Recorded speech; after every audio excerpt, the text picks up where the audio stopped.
Perfect. Thanks, Tammy, and welcome everybody. This is a big group for Right on Time, so that's exciting. So we're actually going to do. There's going to be the next four webinars I want to do around these.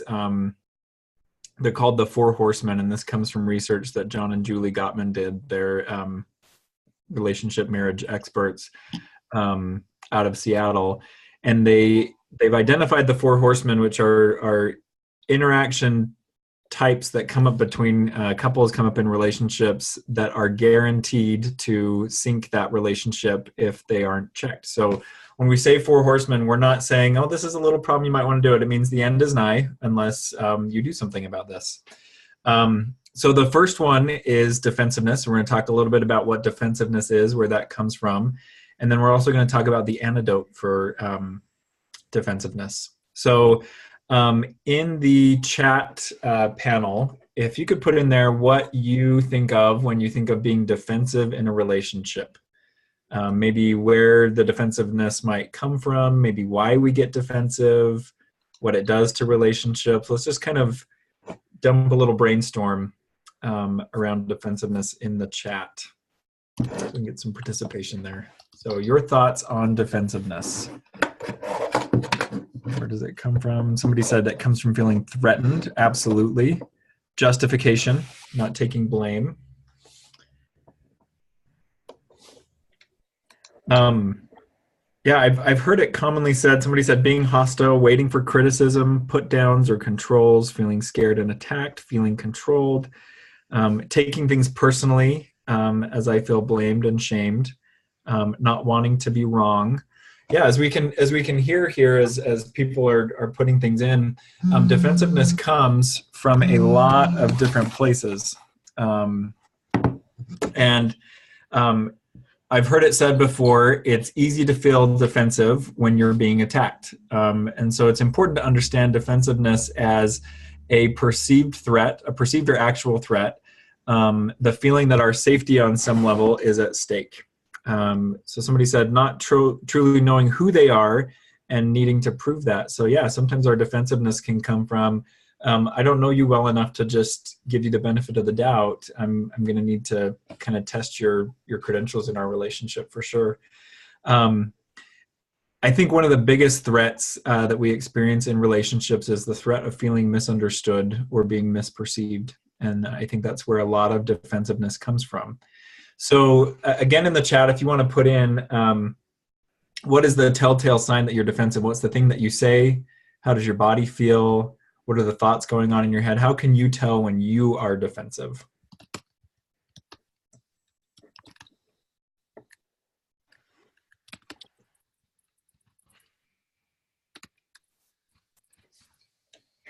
This is really, really important to identify, because if you're going to make some changes around defensiveness, which I would say you can do in any relationship. It doesn't even necessarily have to be a safe relationship. One of the reasons why we want to work on our level of defensiveness is because if we're extremely defended in one area, I think it's hard to take down the defenses in another area. See this all the time with folks who come to work with me initially. A lot of the addicts that I work with when they come into treatment, there's a lot of crisis. There is a lot of attacking. There's a lot of blame. There's a lot of shame being felt. And one of the things that we have to work on with them is getting the defenses lowered, not so much so they can do that across the board in their relationship, so they can do it with me, so they can start being honest with me. So people will say, I'm not listening. I'm getting my answer prepared. It's a good indicator of defensiveness. There's a lack of empathy. So you're not trying on anybody else's perspective. You're just locked in your own. A snarky tone of voice. Somebody said, I'm tense, I'm angry, I'm wanting to blame, attack. Fear is under it all. Somebody else said, scared and kind of disassociated. I feel tight feeling in my chest, stuffed anger, lost in my body, and feelings of worthlessness and feelings of hopelessness. Things are never going to change. Yeah, so these descriptions right here, this is why when defensiveness is going on in any of our relationships, this is why it's an indicator that the end is nigh. Because we've lost hope, we don't see a path forward, we may not feel safe. This is really corrosive to any relationships. Think about those of you who are in any kind of 12-step recovery. What happens in the room when somebody comes in a defensive spirit? How safe that feels for everybody else, how easy it is to be open, how easy it is to give feedback. So the thing that we're looking for in dealing with defensiveness, the antidote, is actually to own your part in the issue. And so that does not mean that you're taking responsibility for everything. That doesn't mean that you're going to do this big mea culpa and I'm so sorry I ruined everything. It means that you're going to look for legitimately what is your part in this situation, and you're going to own that with the person that you're feeling defensive with. One of the reasons why I think that's an effective antidote is because it puts us in a different way of thinking. Instead of this, I'm on my heels and this person is attacking me, it shifts us to this place of personal responsibility. I can see that I may have stepped on your toes. I can see that with my snarky tone of voice, it's hard to take me seriously. I can see why you would be hurt by what I said. I can see why you would lash back. So when we take responsibility for our part, not only does it give the relationship an opportunity to course correct, it's a course correction for ourselves. So we're no longer in this attack, defend, adversarial viewpoint. We're more in a viewpoint of what is it that I need to do? What is it that I can do? So that's a very resilient viewpoint. Sometimes, I've been in interactions where when I take my part, the person starts to pile on, and they start to, and what about this? And what about that? What that does for me when I can give that relationship a piece of me that's less defended, a piece of me that's more vulnerable, and I'm not met with any vulnerability, or I'm not met with any kind of thank you, I'm met with more attack, that tells me that it's not a safe situation for me. And then I can exit that relationship, or I can exit that situation knowing why I'm exiting.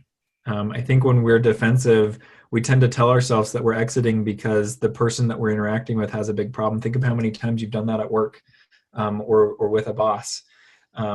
There's an interaction that goes south and you replay for 3 days what a big jerk your boss is, and it's even hard to show up at work the next day.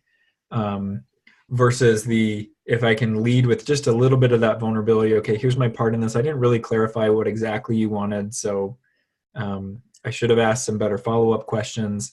And then the boss continues, instead of just this blanket statement, you have some really specific behaviors that you're paying attention to. I learned this weekend, I was spending some time with my colleague, Ken Adams, doing some mother enmeshed men work. And one of the things he said is that severing a relationship is not the same as emancipating, or not the same as growing up in that relationship, which I think is really the skill that we're looking for in any of our relationships. Can we be grown up? And when we're defensive, we're going to cut and run. We're going to sever. That's why it's so dangerous. Not just to the relationship, but to ourselves. It kind of keeps us in this victim persecutor mentality versus this, I'm an active agent in my life. I make choices that impact me and impact other people. And I think that's really where we can start to make the changes that we want to make in our relationships, even if the relationship only allows that change to be, I'm going to show up differently. It gives us a chance to do that. So that's what I have for defensiveness today. So go and practice that this week. Notice the times that you're feeling defensive and see if you can counteract that with a little bit of owning your part. See how that goes for you. See that how that changes the relationship interactions. I was thinking when you're talking, well, first of all, I love the severing is not the same as emancipating. That's really helpful to think of too. But I was really defensive last night, and it was so inconsequential, really. But when somebody's talked about kind of the feeling of the fear, and I was like, what's this getting at? So it was an email text, and I was just kind of on a family, my granddaughter sent to like everybody she knows. Well, it includes my husband's ex-wife, mm-hmm. And so there's stuff, and then there's all these people. And then anyway, I had to take a step back and look at it. And I was like, why am I was totally feeling defensive, and like I needed to get in there and say something. And I was like, it doesn't matter. At the end of the day, it just didn't matter. So for me, looking at my behavior was what's my part in it. Fortunately, I didn't do anything. I didn't, get on there and stir the pot. But the other thing was, because it's like my granddaughter, it's like I want to do nice things for her. I don't want to look like an idiot, So I was like, just be, careful about what you did. I ended up, saying, well, I'm baking cookies right now, and posting a picture of cookies, and that was it. I didn't, get into anything else with it. But I thought it was about where my placement was. I was feeling like I was being shoved aside. That's at the end of the day, I wasn't feeling like I was valued, which wasn't the case with my granddaughter. And what do I care about my husband's ex-wife, So like when I could finally reframe all of that, it was really helpful, but it was kind of surprising to me. I'm having a nice Sunday evening and I get this innocent little text and poof, I'm in the thick of things. So like, how does that happen? So, well, there's a really good example what owning your part is. Sometimes the part isn't necessarily something I did. Sometimes it's an insecurity or a fear I carry.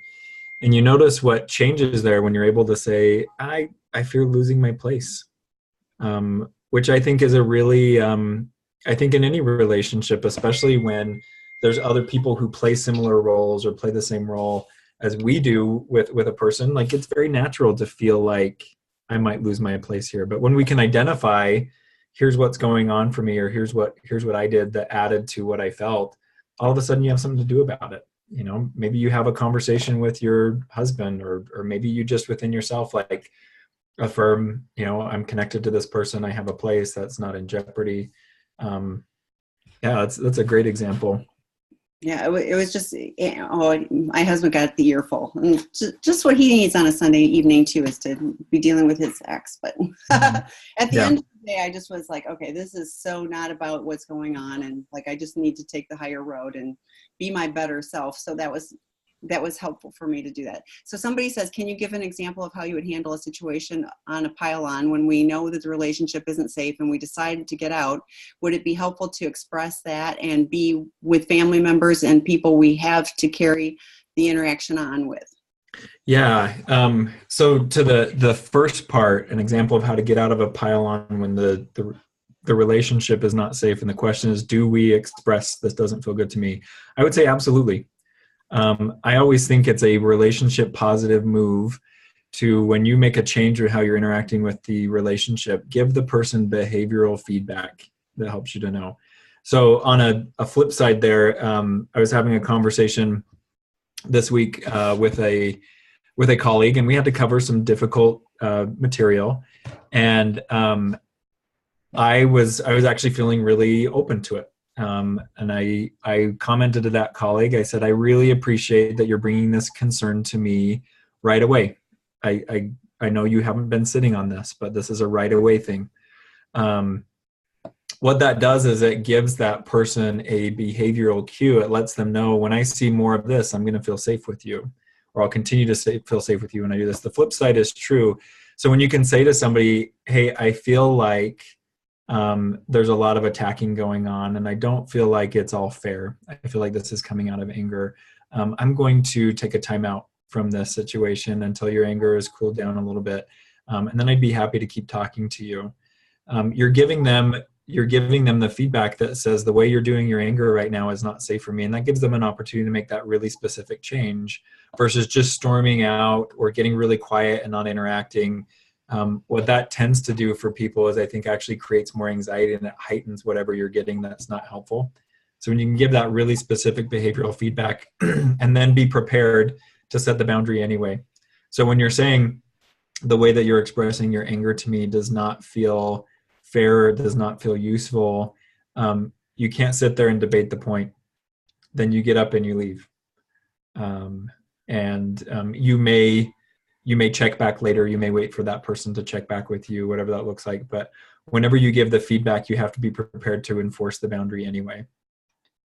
You're not expecting them to get it in the moment. That may be something that just kind of triggers them to be a little more regulated, but that might take a while for them. And then the second part, with family members and people that you have to carry on interactions with, this is something I'm going to talk about in several more weeks from now. The value in learning how to circle back. I think it's very similar with people that you're going to have an ongoing relationship with. one of the things that my recovery has taught me is that no matter how dispensable I think the bridge is, it's never a good idea to burn any bridge. Um, Number one, I don't like what it does to my own soul. And number two, forgiveness and reconciliation happen all the time. So I'd say it's not too different with people that you aren't going to have to interact with a lot in the future and people that you are going to continue interacting with. I think it's still really important to be really clear about what you're feeling and what you're needing and giving very specific behavioral feedback. I saw you do, I heard you say, versus you always and you never. Um, and then to be really direct about what you need and what you're going to do. Um, Whether it's a one-time interaction or a long connected relationship, people feel safer, or people have the opportunity to feel safer with something that feels predictable, feels consistent. So if you need to take a break to take care of your emotions, giving that feedback with someone that you're in a long-term relationship with, it starts to clue them into when you have a breaking point. And if they care for you, they start self-monitoring. If they care about the relationship, they'll start self-monitoring, and they may even check in with you. Oh, how was that tone? I know you're really, I know there's a certain tone that I use that really hurts you. I'm worried I'm getting too close to that. But that comes from that feedback you give them. So I wouldn't see too much of a difference in how you would deal with those two. Other than, I would say, if it's someone who you've decided it's not safe and you've decided to get out and you've told them, don't be open to answering the phone, and don't be open to further conversations. It's not a negotiation. With people who you love and people that you want to stay connected to, you may need to talk through some things. But you certainly don't have to do that just on their terms. You can do that when you feel ready. You can do that when you feel open. And it's okay to communicate that. A call comes in that you don't want to answer. You may text back and say, I'm not feeling ready to talk to you right now, but I'm working to get there. With the relationships that you want to keep long term, I think it's good to keep the intention of connection explicit. So I was thinking when you were talking about point A, I was thinking, it would be really easy for me to go, we'll talk later, and then just kind of, keep it and have a little drama associated with it. Uh-huh. But I also heard you saying take enough time so that you are ready to.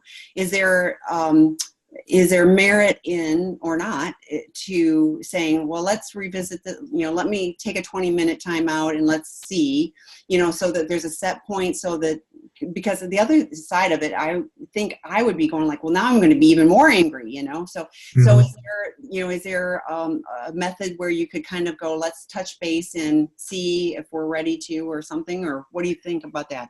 Yeah, so I've talked about the 20-minute timeout before, and that's, the research shows that that's the minimum amount of time that you need not ruminating on whatever got you activated to be able to cool down. So that's a decent window. I think for accountability's sake, like when I'm having a difficult conversation with someone that I am going to have a long-term relationship with, sometimes I'll say, I need a couple of days. Like, would you have time to talk on Wednesday? And I'll actually set an appointment. It's an accountability thing for me. It's like the holidays that come up on the calendar. It doesn't matter what state of preparedness I'm in for, like, my family celebrates Christmas. It doesn't matter what state of preparedness I'm in on December 23rd. I will be ready for Christmas on December 25th. So setting that appointment can give you some motivation to get ready for that conversation, or at the very least, the motivation to be honest. That day may roll around and you may say, hey, I thought I was just going to need a couple of days. I'm going to need a little bit longer. But again, I think it's a really relationship positive move to be able to check in and say, I'm thinking about it. I haven't forgotten about you. I haven't forgotten about us. But I think some more of that taking responsibility for your needs in a relationship. I haven't forgotten about us. I'm just not ready to have this conversation right now. I was also thinking when you're saying you're really angry and the pile on, for me, I identify often if I'm angry, I'm hurt. And so, Mm-hmm. I wonder, is there any, because I was thinking, well, if somebody's really blasting at me with anger, I try to figure out I try not to take it personally, but go, what else is going on? Mhm. So did something I do hurt you? Are you feeling hurt by me or whatever? Because like, that's a real place to go. Whereas if it's just anger coming at me, you know, Yeah. then I want to be super defensive, but if it's hurt, if there's something I legitimately did, or at least it gives us an opportunity to discuss it and go, oh, Mhm. I can see how you'd be hurt by that. Well, my intention was this, I mean, Mhm. but then we're in a different place rather than having the anger, which is big and coming at me. And that's what owning your part does, right? If you're defended because somebody's angry, if you can fathom, like, maybe I hurt this person, and you approach it that way, I would say when it comes to anger in relationships, probably 7 times out of 10, it's hurt. It's not anger. So that can be a productive direction to go in. Is, let me think about the hurt that I may have caused this person, and see if we can go there. And even if it's not that hurt that's active for them now, um, I think it goes a long way when somebody's upset, especially somebody that we care about, to show them that we care for them. That can help to soften some of that. It can help to take defensiveness out of the equation for everybody. Being able to say, I don't know what to do now, but this relationship is so important to me. I want us to be able to figure this out. Even something like that, that can be owning. That can be a really effective owning of our part. Uh, I really don't know what to do right now. Sometimes I would say the majority of the time that's more soothing than not, because it's honest a lot Hmm. of the time. Hmm. Yeah. Hmm. And I was thinking about the family members. It's like, yes, there's always going to be, like, you have to associate with them on some level. But there are certain family members I'm closer to, and therefore, I associate with them regularly versus other people that I'm going to see them, occasionally. And I've learned, in fact, I was just having a great conversation with my daughter yesterday, is like, I noticed that, like, I'm not as close to these people, and we just have less in common. And that doesn't make it bad. It just means that, we're going to be more on the fringe with each other, and that's okay. But the family members or friends that I really value, I'm willing to invest in. So even if we're in a different place, I want to know where they're at. And the ones, Yeah.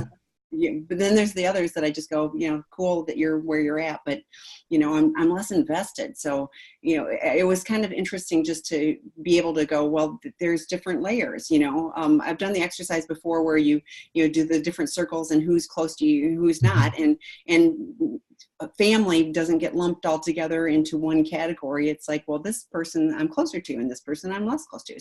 So being able to discern how much energy and how much of me I'm going to put into those relationships, is helpful for me in evaluating the relationships as well. Yeah. So next question, how do I get my husband, which that makes me laugh right off the way. The first few words made me laugh. How do I get my husband to actually own his part? How do I get anybody I to do anything? So yeah, I think there's a couple of things that can encourage that in that direction, but it's important to know that there's nothing that will guarantee, like Tammy said, that you can get anyone to do anything. So some background on this. I think the ability to own your mistakes um, is a vulnerability skill, and that takes some emotional maturity. Um, so, I talk about my kids a lot. I have a 6-year-old, I have a 9-year-old.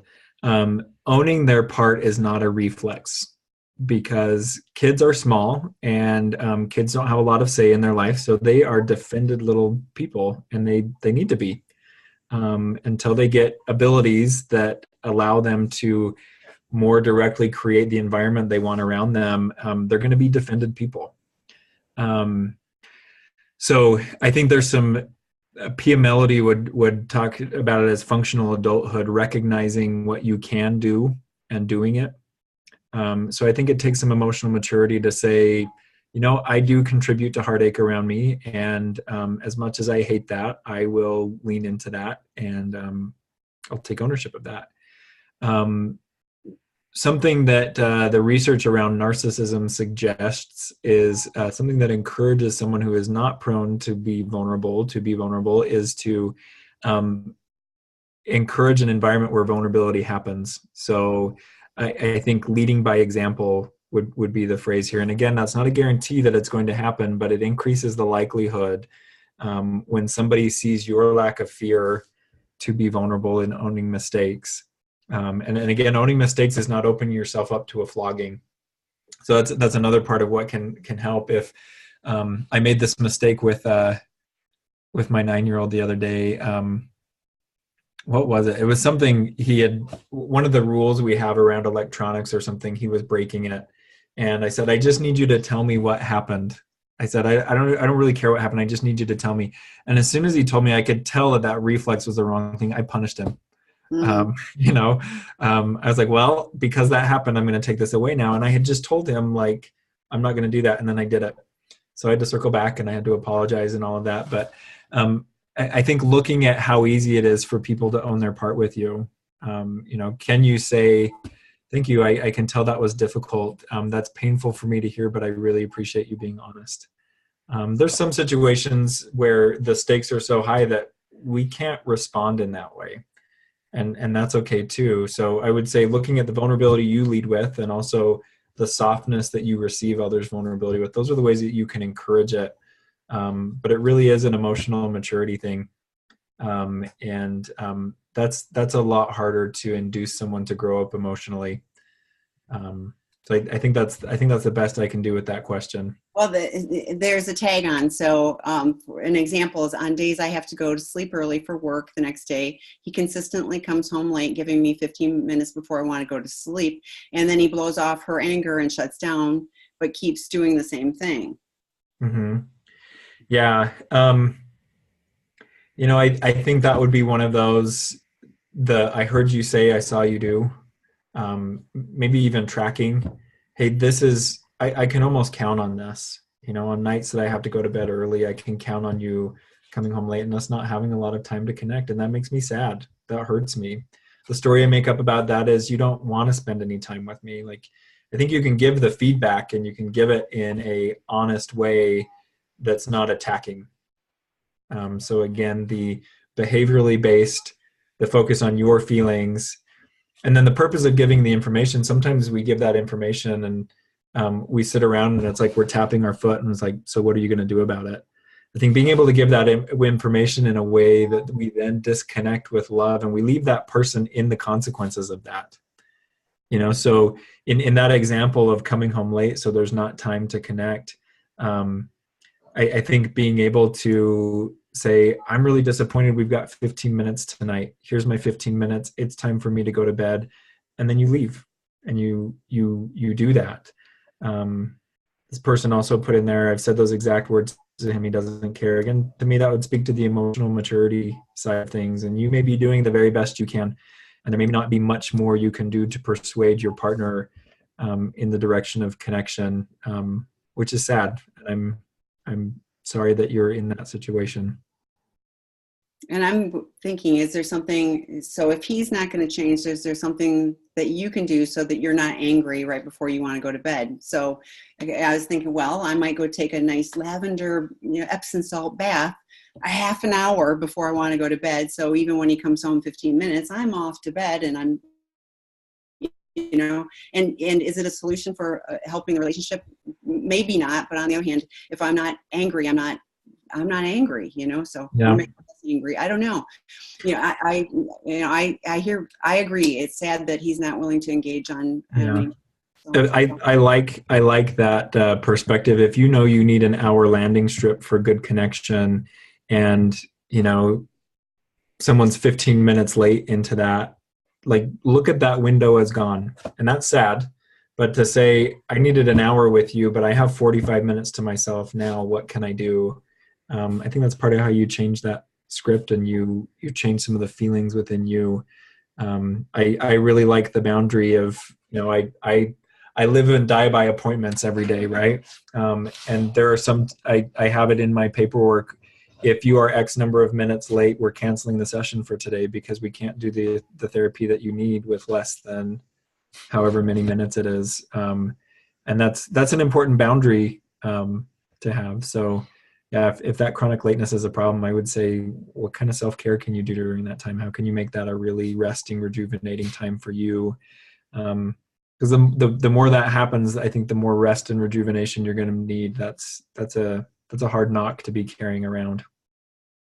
Yeah, and for me, being riled up right before I go to bed is the worst thing, for me. So if there's something I can do to take myself out of that situation and find something soothing, that would be a better. Uh,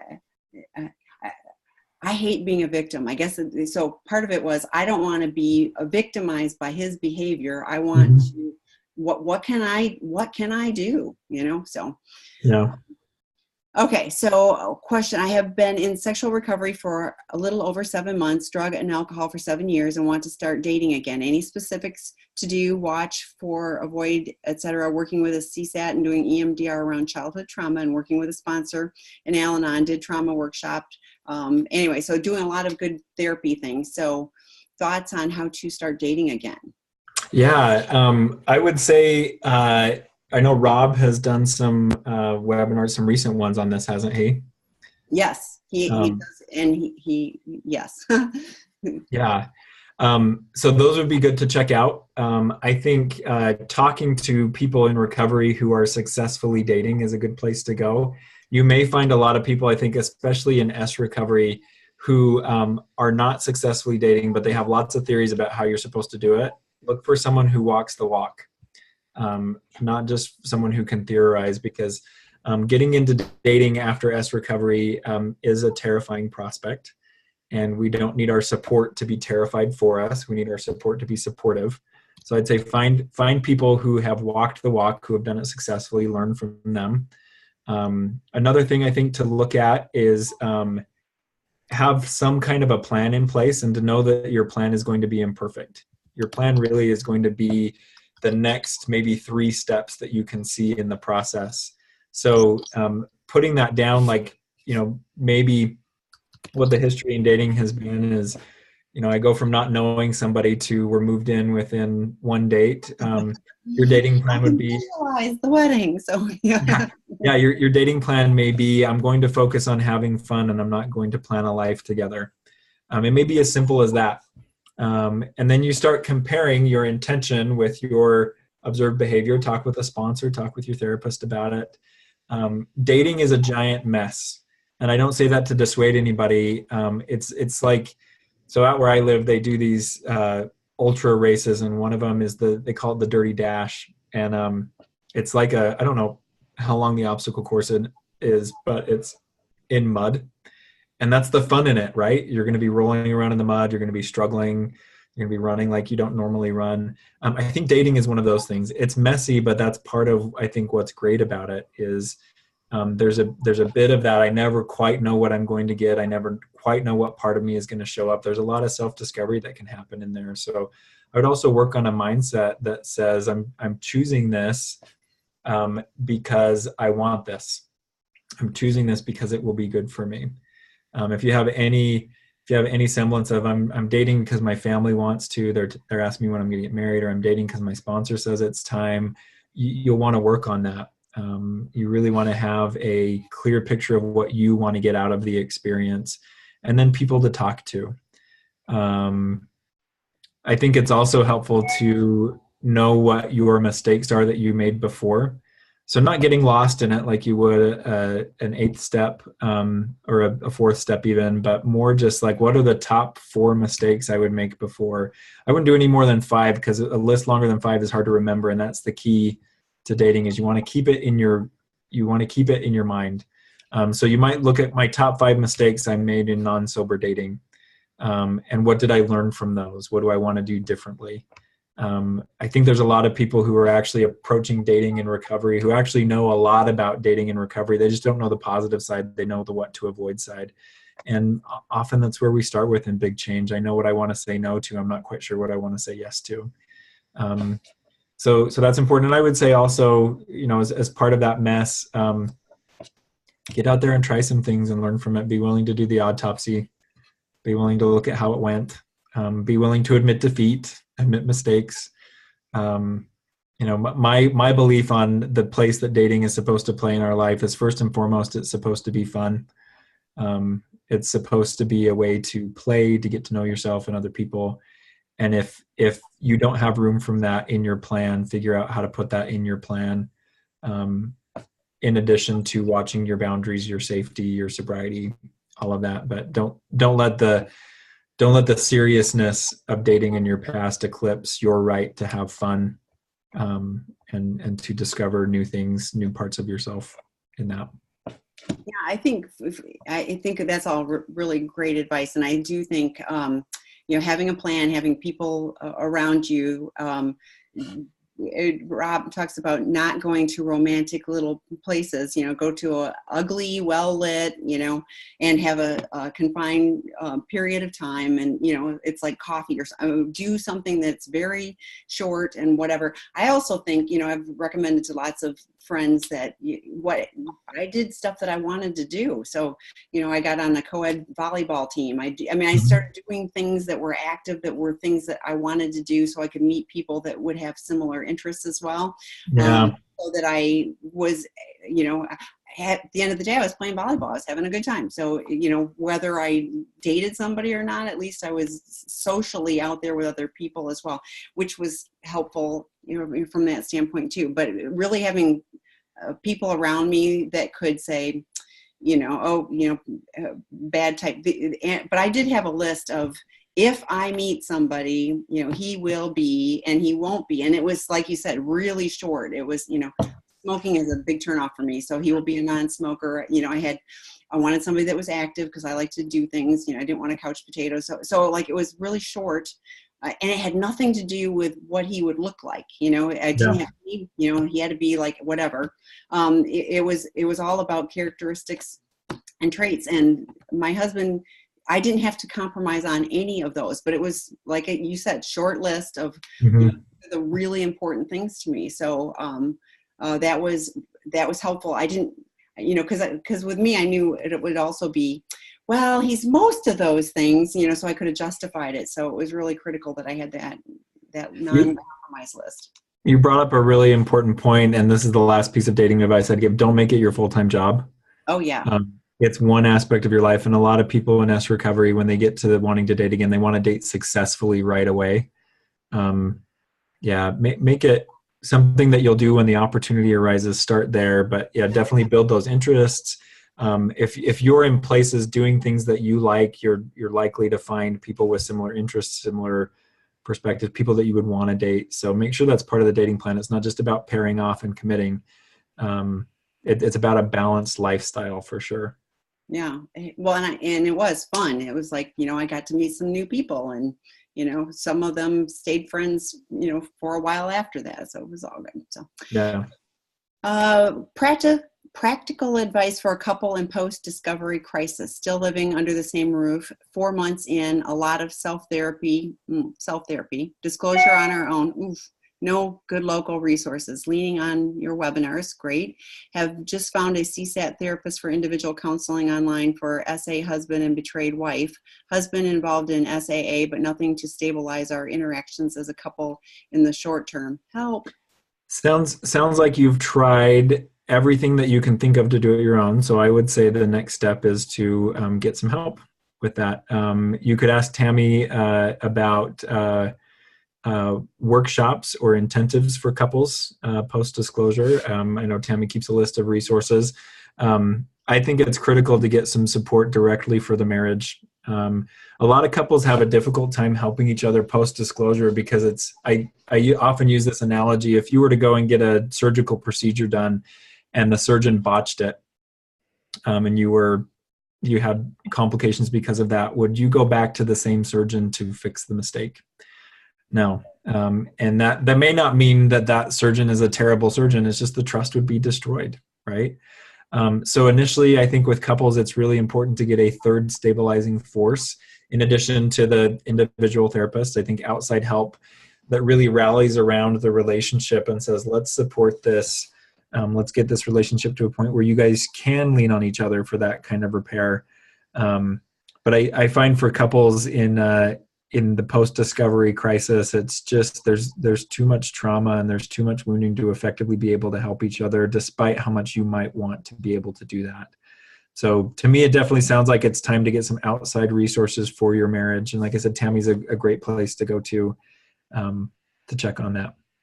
Yeah, and I hear, it sounds like, well, I always hate hearing about disclosures that happened after the fact and, with no professionals involved and all of that, because I call them vomit disclosures, where Mm-hmm. either the partner goes, you got to tell me everything, and they do because they want to, or the addict is going like, oh, I want to unburden myself. They deserve to know the truth. And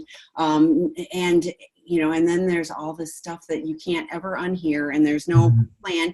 And often the behavior hasn't stopped because there's no recovery period or plan. So then this happens again, or there's a partial disclosure, whatever. And it just ends up being so traumatizing for the partner, and I hate it. But then what to do after the fact? So then trauma support for the partner.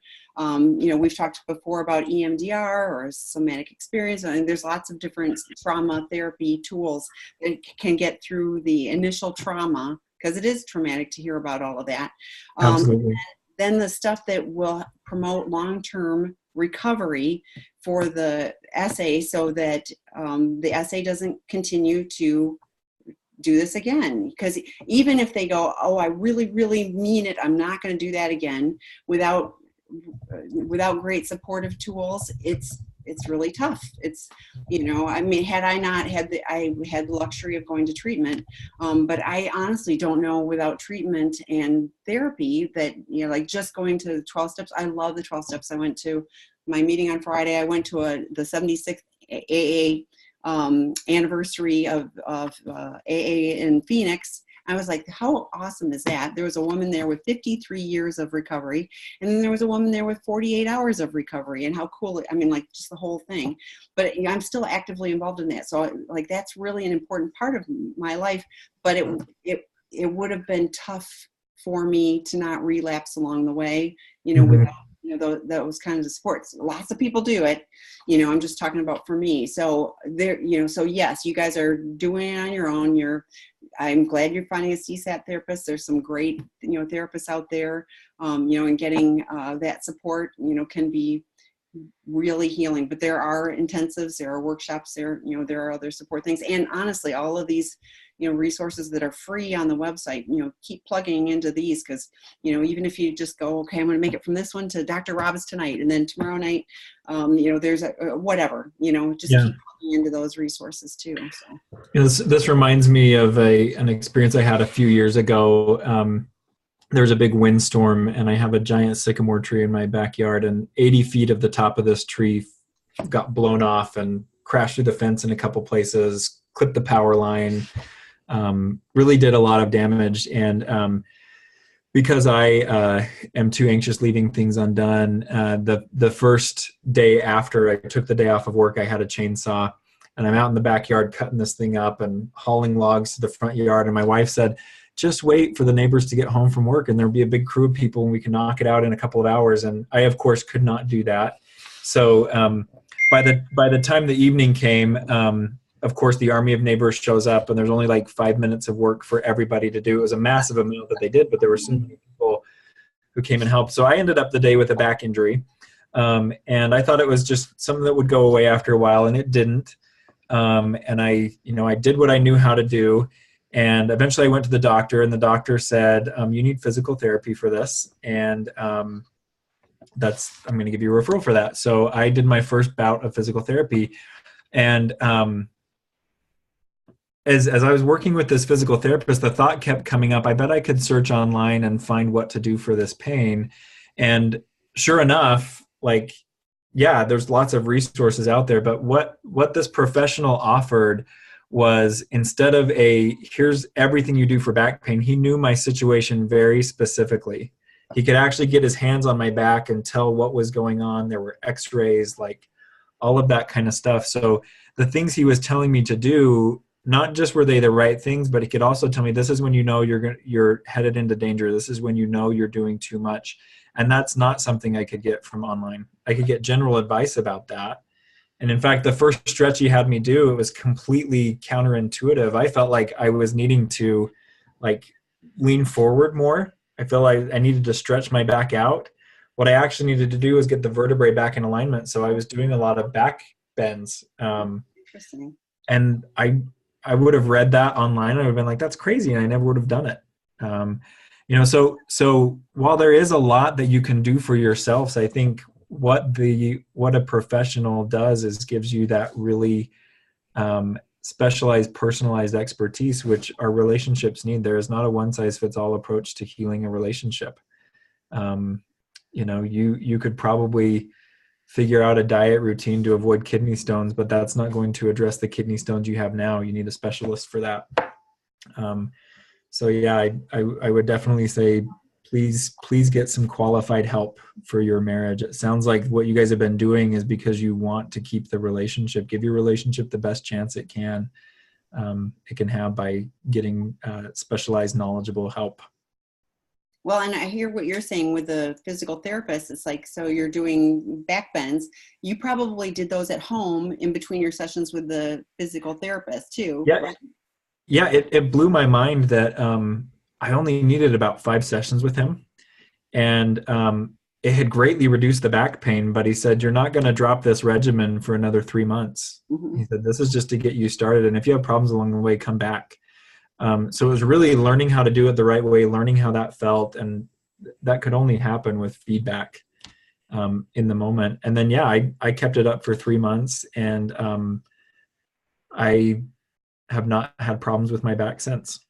I also haven't been that stupid since. I was going to say, you probably also listened to your wife more when she said, you can have a. There were so many lessons learned from that. It takes what it takes, doesn't it? So it does. So there's a comment here: how to deal with people I want to be in a relationship with who like I had said, let's talk about it later or not now, in the hope of avoidance of talking about it or sorting it out with adults and teenagers. So thoughts on that? Yeah, and like I said in, I think four more, the fourth one from this one today, I'm going to talk about circling back. That's really what that is letting the person know that you've bookmarked what the issue is in the relationship, and you're the one that's opening the door. They may have called the timeout. And sometimes, I think it's a very loving gesture when we realize that our partner is overwhelmed or our child is overwhelmed and they've called the timeout and they have no intention of calling time in because they're overwhelmed. I think it's an incredibly loving gesture to go back and say, hey, I haven't forgotten about that, and I haven't forgotten about you. I'd really like to talk about that.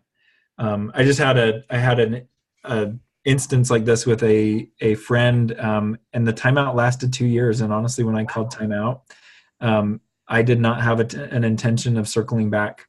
I was that hurt. I was that angry, and life has changed pretty drastically for me in the last couple of months. And I got back in contact with this friend. And the first thing that she said to me after we sat down to catch up is she said, we never finished that conversation. It's been 2 years. Wow. And I said, you're right, we haven't. And I went into that, getting back together, I went into that with knowing that that was going to be an elephant in the room. And I honestly, as we were talking, I didn't feel like I had the courage to bring it up or the permission or whatever you want to call it to go there until she said, I haven't forgotten. Can we go there? And I was able to offer an apology. I was able to make an amends. And I really, really appreciate that invitation and that acknowledgement to come back. Because at the time I was really overwhelmed. I didn't have the capacity to do what our relationship needed. And I developed that capacity, but I was scared. So when someone calls a timeout, I think when sufficient time has passed, it can be a very loving thing to go back and say, hey, I haven't forgotten. Do you want to check back in? I've got the door open. My heart's open. And it may take multiple approaches that way. I think when people feel listened to and honored with that, you may circle back and say, let's talk about this. And your child may say, no, I'm not ready. And you say, okay, I hear you. I'm going to check back, but I hear you today. Yeah. So I have a question for you. In this 2-year period of time, did that feel like something that was kind of hanging around you? And because, yeah, go ahead. Absolutely. Anytime I kept the contact in my phone, and anytime I saw the contact, I was like, ooh, that's there. Yeah. And there were even times I thought it would be so easy for me to just make a phone call right now and to address this. And you know, at professional events, I would really dread seeing this person, and not because I didn't want to see him, but because I had unfinished business, and I didn't feel like I could open the door. Yeah, I find it's just so much easier. I mean, even if it's difficult, and even if even if this person wasn't willing, if I do my part of it, then I'm not carrying that extra baggage around. So, yeah. Question: if we circle back, is it best to ask, can we talk about it, rather than pushing through? I would say always, always, always, because when it comes to resolution takes two people, and two people doing anything takes consent. And so if you have the feeling of I've got to push through, I would really examine those motives. I would talk with a sponsor, a therapist, a support person about why you want to push through versus saying, are you open? Can we do this? I don't know of many relationships that feel safe that consist of just pushing through. Unless you have some kind of a gatekeeper function, it's always best to get buy-in, to get consent on what we would like to address. So this says, I've been doing the 20-minute breather with my son, and have been forcing him to come back to the conversation, as he would prefer to eternally avoid. Yeah, the 20-minute breather is a commitment to check back in. So if you are teaching that 20-minute timeout skill, that's great. That's great. If you're coming back after the timeout and that child says, I don't want to talk, or I'm not ready to talk, I think just the follow-up of saying something like, do you know what it's going to feel like when you are ready to talk? Do you know what you're looking for from me when you're ready to talk? Do you know what you're looking for from you when you're ready to talk? So it's not about let's get in and resolve this. It's more about putting the focus now on how are we going to know when we're synced up. And with a teenager, I think it's good to start taking the training wheels off on that a bit, and letting that responsibility sit in their lap. So when would you know that you were open to talking to me about this? This is important to me. I feel like this is important to us. I think we can hold accountability very gently and very lovingly. Accountability is not always ramming it down the throat, which may be how we learned accountability, right? But I think accountability can be a gentle, loving thing for sure.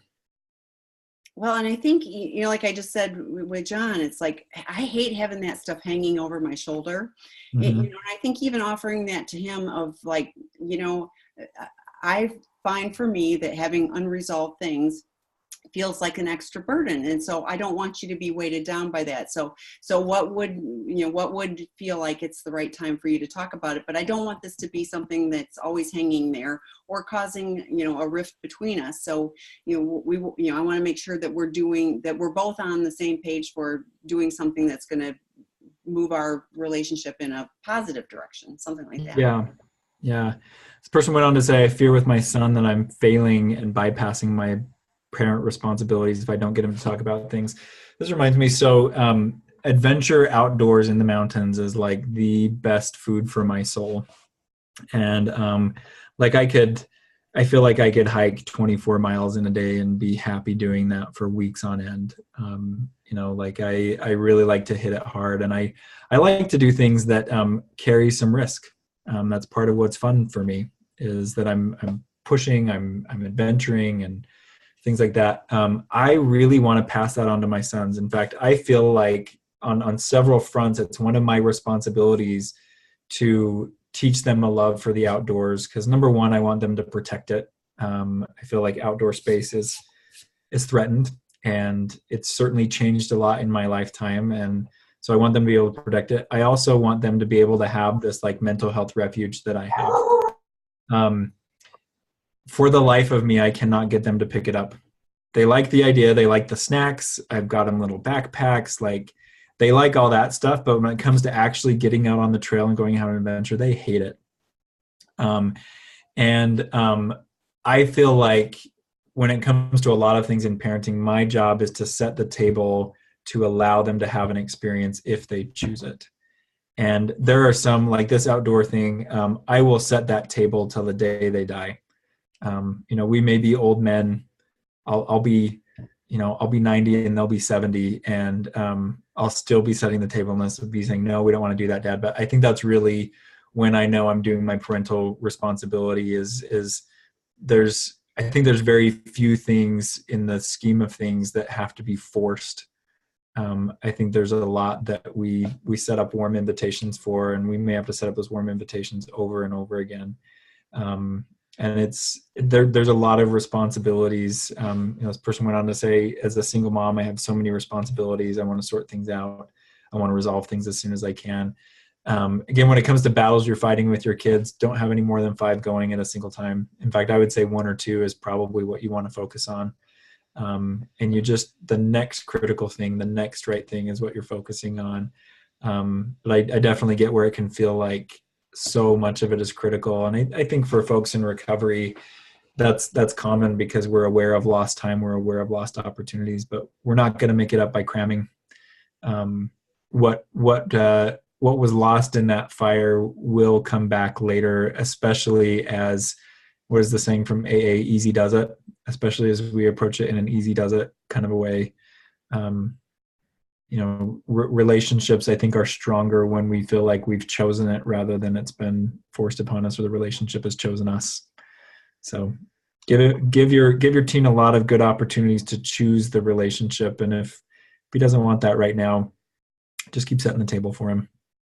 And I want to share, because my daughter was like not into exercise or anything, and when she was younger, but she witnessed me, that being a very important part of my life and just my mental health. And guess who picked it up after she got to be out of the house and on her own? So I mean, I find a lot of that stuff is more about modeling. So your love of the outdoors and all of that stuff, your kids, I'm sure right now they're just going, oh, that's a lot of work. But I think the passion that you feel for it, they're, that's going to resonate with them, at some point too, when they get a little older. But yeah. One of my things was my youngest son was always afraid of roller coasters. I could retire and be a roller coaster junkie. And, I remember kind of like half strapping him in because I was like, you're going to do this and whatever. Well, the next thing I know, he grows up and he's bungee jumping off of a bridge. Now that was a little further than I wanted him to go, but I find that, a lot of it, it's just, you model stuff for kids and they pick up what they need to pick up. So. Yep, definitely. Okay, I think we are out of time. So thank you as always, John. Thank all of you for joining us. We appreciate everybody. Lots of resources on sexandrelationshiphealing.com, including drop-in groups, etc. So keep coming back. Dr. Rob's on at 5 p.m. Pacific time tonight with his live Q&A. So join the conversation. So thanks. See you next week. Bye-bye. Yeah.